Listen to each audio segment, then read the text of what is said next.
అవసరమైన మేలుకరమైన మీ మాటలు వినిపించండి. పరలోక ద్వారములు తెరిచి నీ దాసుని నోట నీ మాటలు ఉంచి సహాయం చేయండి. గొప్ప కార్యం జరిగించండి, అద్భుతం చేయండి. ఈ మొబైల్ నెట్వర్క్ను అలాగే ఇచ్చా ప్రభా మరి కమ్యూనికేషన్ అంతా కూడా మీరు దీవించి ఆశీర్వదకరంగా చేయండి. మీరే మహిమ పొందమని ప్రార్థన చేస్తూ ఉంటున్నాను. కోట్ల కొలది వందనాలు. మా పరిచర్య దీవించు, ఆశీర్వదకరంగా చేయి. కంటికి కనబడి కనబడని అంధకార చీకటి శక్తి దురాత్మ సమూన అపవిత్ర ఆత్మలను యేసుప్రభు సర్వశక్తి గల నామని విశ్వాసముతో బంధిస్తూ ఉంటున్నాం. వారం మొదలుకొని వారం వరకు, దినం మొదలుకొని దినం వరకు ప్రభా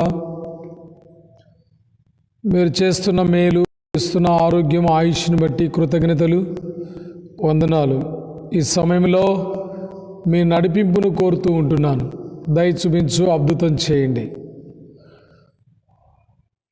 కీర్తన 86:16 ప్రకారంగా నీ సేవకునికి నీ బలం అనుగ్రహింపము, నీ ముఖాంతిని ప్రకాశింప చేయము. వందనాలు, స్తోత్రాలు చెల్లిస్తూ ఆరంభం ముగింపు మీ అధికారంలోంచి మీ మహిమ కొరకు వాడుకోనండి. ఘనత మహిమా ప్రభావాలు నీకు ఆరోపించుకుంటూ సమయాన్ని అప్పగించుకుంటూ యేసుప్రభు సర్వశక్తి గల నామమున స్తుతించి ప్రార్థించి అడిగి వేడుకుంటున్నాం తండ్రి, ఆమేన్.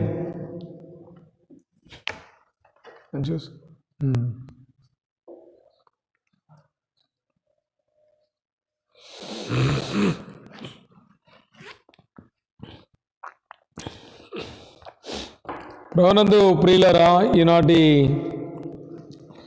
యేసుతో జీవితం అనే కార్యక్రమం ద్వారా దేవుని వాక్యాన్ని కొద్ది నిమిషాలు మనం విందాం.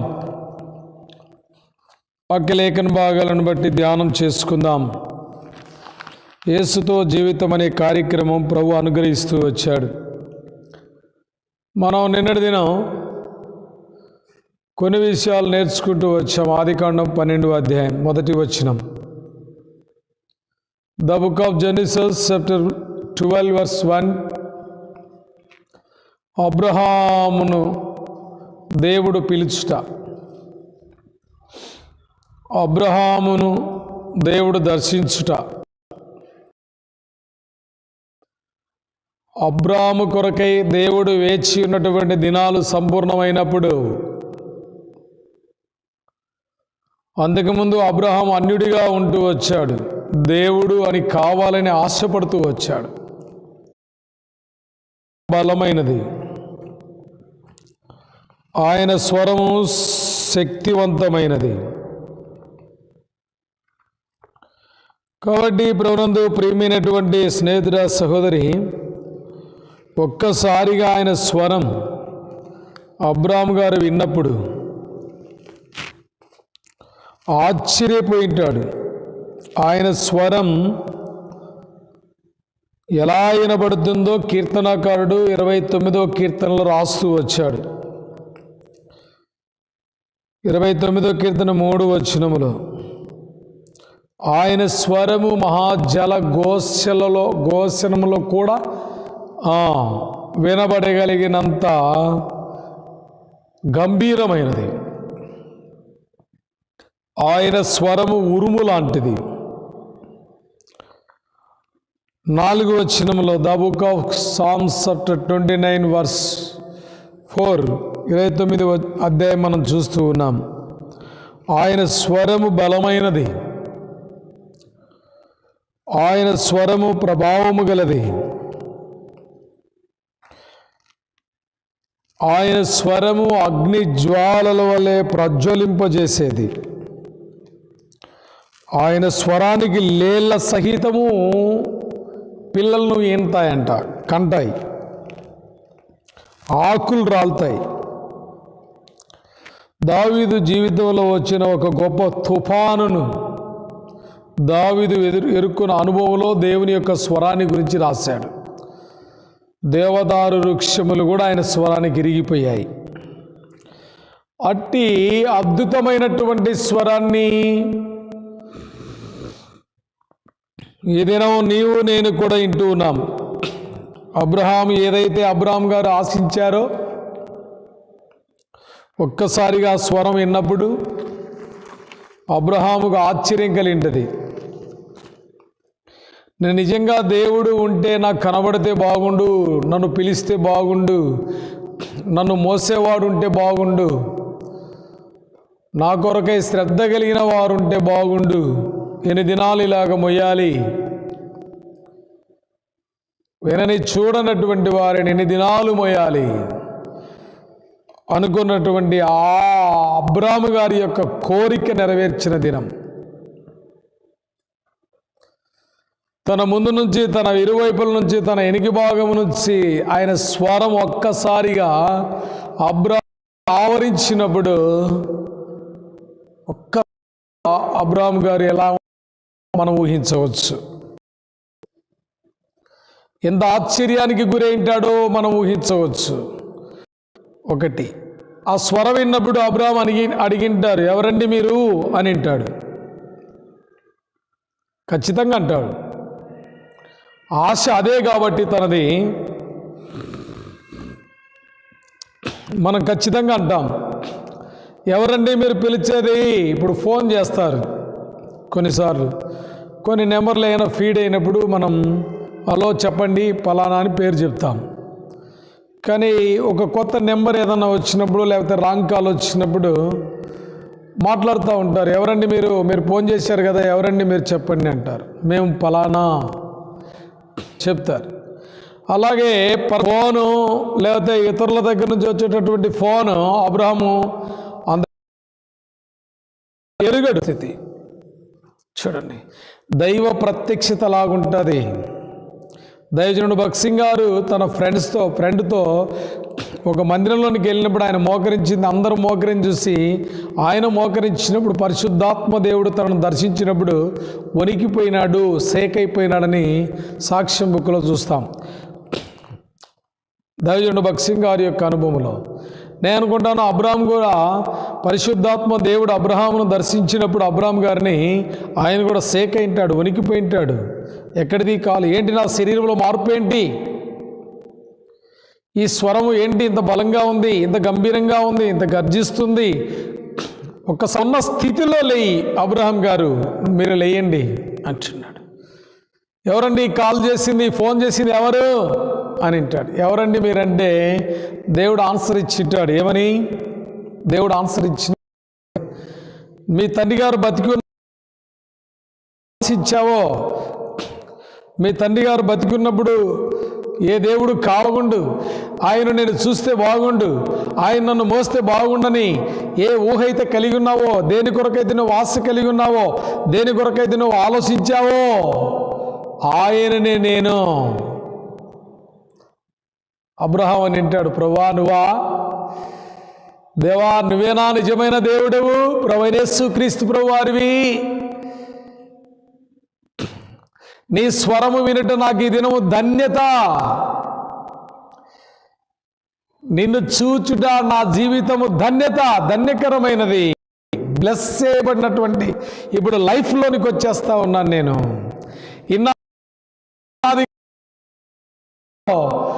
నాతో ఎవరు మాట్లాడలేదు, మా తండ్రి చెప్పాడు, ఇరుగో దేవుడు దేవతలని, మాట్లాడే దేవుని నేను చూస్తూ ఉన్నాను. నా కొరకు నువ్వు కలిగి ఉన్న భారాన్ని నేను చూస్తున్నాను, నా కొరకు నువ్వు కలిగి ఉన్న ఆశను నేను చూస్తున్నాను, నా ఆశను నెరవేర్చగలిగిన దేవుడని నేను చూస్తూ ఉన్నాను. నా కోరికని దినము నెరవేర్చగలిగిన దేవుడిగా నీ స్వరము నాకు వినిపించినందుకు నేను ఆశ్చర్యపోతున్నాను ప్రభువా. ఇక లేస్తాను ఈ స్థలములో నుండి, నా భారము తొలగించే దేవుడిగా నాకు ప్రత్యక్షమవుతూ వచ్చావు. నిజముగా నేను ఊహించుకుంటూ వచ్చాను, నా తండ్రిని కోల్పోయి దేవుడనే వారు నాకు ప్రత్యక్షమైతే బాగుండు, కనబడితే బాగుండని నేను ఊహిస్తూ వచ్చాను. అయితే ఈ దినము నాకు ప్రత్యక్షమవుతూ వచ్చావు. దయచేసి మీరు మీ పేరు చెప్పరా? ప్రభునందు ప్రియమైన స్నేహితుడ సహోదరి, ఆయన పేరును అబ్రహాముకు ఆ దినమందే ప్రత్యక్షపరుచుకొని ఉంటాడు. ఆయన ఎలా ఉంటాడో తాను ప్రత్యక్షపరుచుకున్నాడు అబ్రహాం గారికి.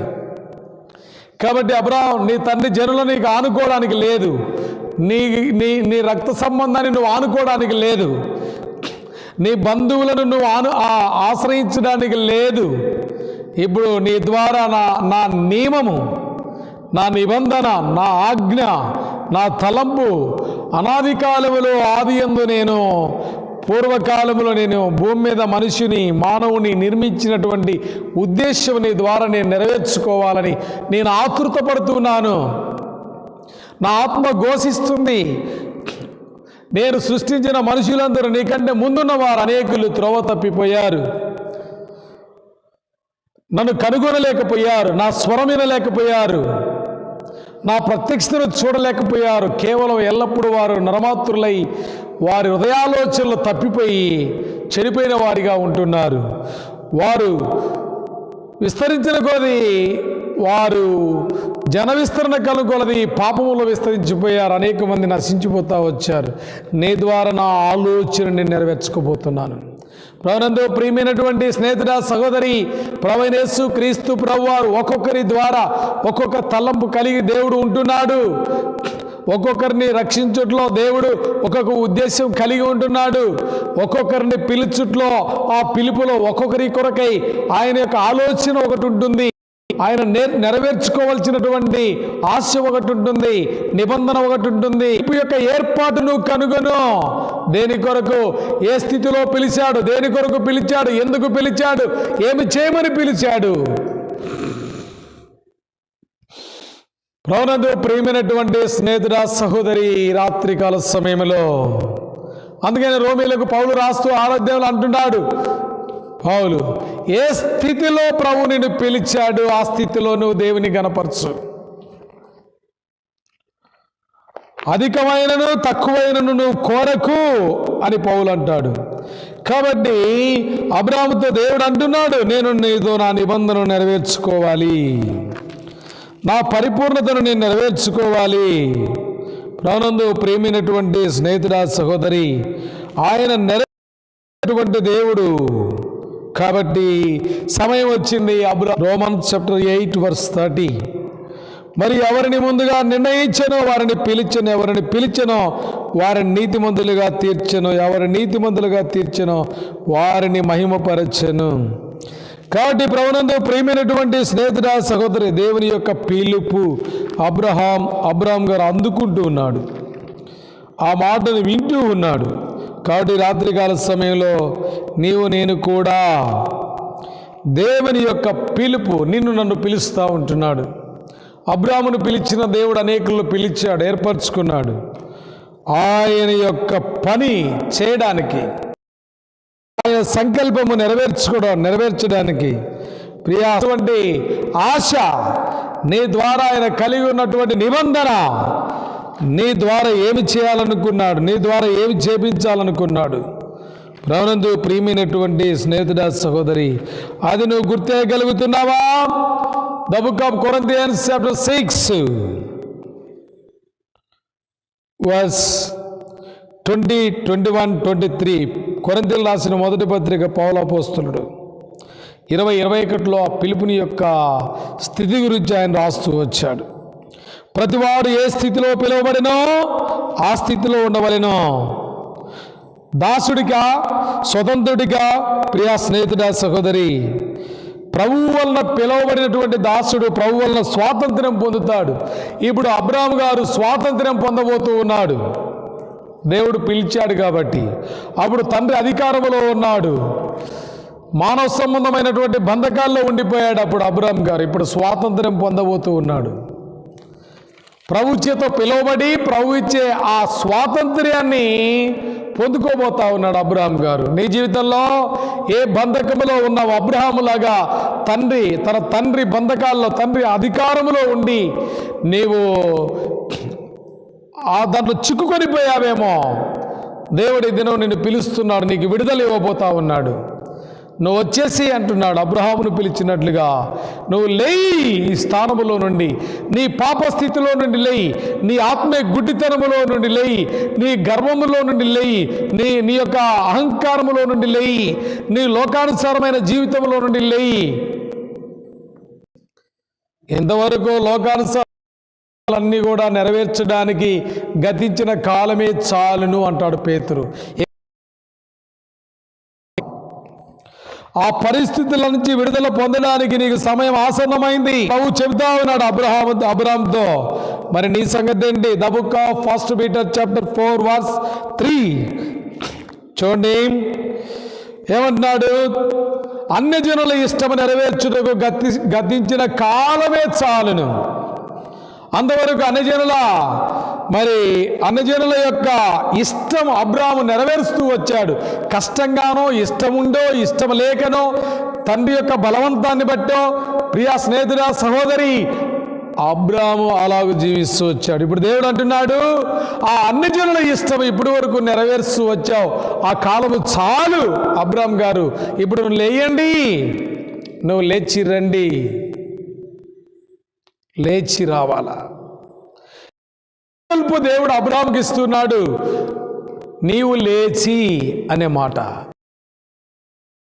స్థితిలో నుంచి లేయాలని, బంధకాల్లో నుండి లేయాలని, కులం యొక్క బంధకాల్లో నుండి లేయాలని, తల్లిదండ్రుల యొక్క ఆ బానిసత్వ అధికారములో నుండి లేయాలని, అర్థమైందండి? సాతాను యొక్క బంధకాలను విడిచిపెట్టి విడుదల పొంది లేయాలని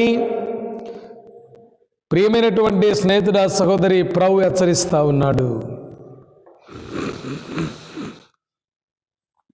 ప్రభు నిన్ను హెచ్చరిస్తా ఉన్నాడు. అబ్రహాం గారు, లేయండి. కాబట్టి రాత్రికాల సమయంలో నువ్వు ఎక్కడి నుంచి దేవుని వాక్యం వింటున్నావో, ఏ స్థితిలో ఉన్నావో, ఏ బంధకాల్లో ఉన్నావో, ఎలాంటి క్లిష్ట పరిస్థితుల్లో ఉన్నావో, ఎంత అంధకారములో ఉన్నావో, ఎంత అవివేకములో ఉన్నావో, ఎంత పాపస్థితిలో ఉన్నామో, ఆ స్థితిలో నుంచి లేయమని ప్రభు సెలవిస్తూ ఉంటున్నాడు. కాబట్టి అబ్రహాము లేవడానికి సమయం వచ్చింది. అక్కడి నుంచి ఆ ప్రాంతాన్ని వదిలిపెట్టే పరిస్థితి వస్తుంది. ఇప్పుడు ప్రభు నడిపింపులోనికి రాబోతా ఉన్నాడు. ప్రభు నడిపింపులోనికి నీవు రావాలని ప్రభు కోరుతా ఉన్నాడు. ప్రభునందు ప్రియమైనటువంటి స్నేహితుడా, సహోదరి, ఇక అబ్రాహాము దేనిని కూడా అంటిపెట్టుకోవడానికి వీలు లేదు. ప్రభు స్వరం అంత కార్యం చేసింది. చూడండి, సమస్తమును. ఎందుకంటే ప్రభు ఒకసారి చెప్పాడంటే, మనం ప్రభు యేసుక్రీస్తు వారిని నమ్మాము, ఆయన రక్షణ పొందాము, ఆయన నిజమైన దేవుడిగా మన హృదయంలో చేర్చుకున్నామంటే ఇక అన్యజనుల ఇష్టం నెరవేర్చడానికి వీలు లేదు. ప్రభునందు ప్రియమైనటువంటి స్నేహితుడా, సహోదరి, వారు మన వైపు తిరగాలి కానీ మనం వారి వైపు తిరగడానికి లేదు. చూడండి, అందుకనే వారు మన ప్రక్కలో అలాంటి ఆచారాలు, అలవాట్లు వాళ్ళని అంటిపెట్టుకున్నామంటే మనకు ప్రక్కలో శూలము, బల్లెముల్లాగా ఉంటారు, ముళ్ళులాగా ఉంటారు. అందుకని దేవుడు ముందు మరి మోసేకు, యెహోషువకు ఆ మాటలు తెలియజేస్తూ వచ్చాడు దేవుడు. కాబట్టి ఏ అన్నజన సంబంధమైనటువంటి బంధకాలు నిగని వెంబడిస్తే అవే ముళ్ళుగా తయారవుతాయి, అయ్యే బల్లెముగా తయారవుతాయి. ప్రభునందు ప్రియమైనటువంటి స్నేహితుడా, సహోదరి, నువ్వు స్వతంత్రుడిగా ఉండాలి కానీ తిరిగి దాసుడిగా ఉండడానికి వీలు లేదు. ప్రభు ఆ స్వేచ్ఛనిచ్చాడు. ఆ స్వాతంత్రం అనే నియమాన్ని దేవుడు మనకిస్తూ ఉన్నాడు. దేనిలో చిక్కుకోకూడదు. కులం సిక్కుపెట్టింది. తల్లిదండ్రులు యేసుప్రభు నమ్ముకోకపోతే, యేసుప్రభు నమ్ముకున్నటువంటి పిల్లలకి తల్లిదండ్రులు చిక్కుగా ఉంటారు. ఏదైనా నువ్వు ప్రభు నిమిత్తమై వదిలిపెట్టవలసి వచ్చింది. అబ్రాహాము వదిలిపెడుతున్నాడుగా. ప్రభునందు ప్రేమ ప్రభు దేవునితో అబ్రాహాము అని అంటాడు, ప్రభువా, ఇప్పుడు నా ప్రాణం చాలా తృప్తిగా ఉంది, నీవు నాకు ప్రత్యక్షమవుతూ వచ్చావు, నా హృదయంలో సంతోషం ఉంది, ఇప్పుడు నా హృదయంలోనికి రండి, నన్ను పరిపూర్ణతలోకి ఇంకా తీసుకురండి, నువ్వు చెప్పినట్టు నేను వింటాను, నీ మార్గంలో నేను నడుస్తాను, ఇంకా ఈ స్థలంలో నాకు పాలు లేదు, ఈ బంధకాల నుంచి నేను విడుదల పొందబోతా ఉన్నాను, నాకు ఒక మంచి ఆపర్చునిటీ నువ్వు ఇచ్చావు, నీలో జీవించే భాగ్యము నాకు ఇచ్చావు, నీలో ముందుకు సాగే భాగ్యము నాకు ఇస్తున్నావు. ప్రభు దగ్గర ఎంత మాట్లాడింటాడు. ప్రభునందు ప్రియమైనటువంటి స్నేహితుడా, సహోదరి, ఇక అన్యజనుల ఇష్టం నేను నెరవేర్చాను. రక్త సంబంధికులైన, బంధువులైనను, సొంత వారైనను, చాలా దగ్గర వారైనను, కొలీడ్స్ అయినను, ప్రియ స్నేహితుడ సహోదరి, ఎన్నో రకాలుగా ఈ అనుజనుల ఆచారాలు వాళ్ళ ఇష్టం నెరవేర్చిన పరిస్థితిలోకి వెళ్ళిపోతూ ఉంటారు. దాని ద్వారా సాతానుడు ఎంత నిన్ను కృంగదీస్తాడో అది నువ్వు గుర్తెరగవు. ఏవి నిన్ను చుట్టుముడుతున్నాయో నువ్వు గుర్తెరగవు. ఫ్రెండ్స్తో పోయి ప్రభునందు ప్రియమైనటువంటి స్నేహితుడ సహోదరి, సోషలిజం అని పోయి సైన్స్గా మారిపోయే పరిస్థితులు ఉంటున్నాయి.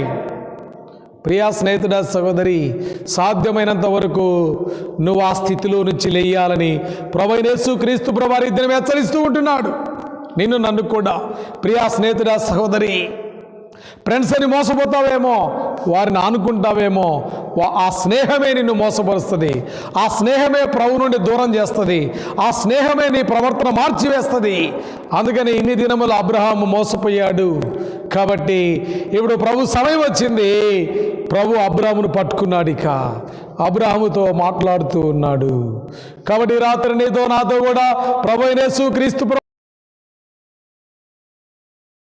నా కుమారుడా, నీ హృదయం నాకు ఆ చోట్లో నుంచి నువ్వు లే. స్నేహితుడా సహోదరి, ఈ రాత్రికాల సమయంలో ప్రభు నిన్ను హెచ్చరిస్తూ ఉంటున్నాడు. కాబట్టి నన్ను కూడా ప్రభు పిలుస్తూ ఉన్నాడు. ఆయన మాట విందాం. అబ్రహాం వింటూ ఉన్నాడు ఆయన మాటను తిరస్కరించలేదు. అబ్రహాం సంతోషపడుతూ వచ్చాడు, ఆనందపడుతూ వచ్చాడు. చూడండి ప్రియా స్నేహితుడా సహోదరి, ఇంతకుముందు నన్ను ఆదరించలేదు, నన్ను ఎవ్వరు ఇలాగూ నన్ను అబ్రహాము యొక్క జీవితాన్ని మాదిరిగా ఉంచబోతా ఉన్నాడు. యేసుతో ఈనాటి జీవిత కార్యక్రమంలో అబ్రహాము వలె మనం లోపడదాం, ప్రభువుకు అప్పగించుకుందాం. అలాగూ ప్రభు మనం సాయం చేయను గాక. ప్రార్థన. పరలోక తండ్రి, వందనాలు. ప్రేమించి మీరు మా కొరకై ప్రాణం పెట్టినందుకై కృతజ్ఞతలు చెల్లిస్తుంటున్నాను. ఈ రాత్రికాల సమయంలో ఈ చిన్న వర్తమానం మాకు ఇచ్చారు. లైవ్లో విన్నవారిలో, స్థానికంగా మాలో దగ్గర ఉండి విన్నవారిలో అందరిలో లోతైన కార్యం జరిగించు. మీ నామానికి మహిమ తెచ్చుకో.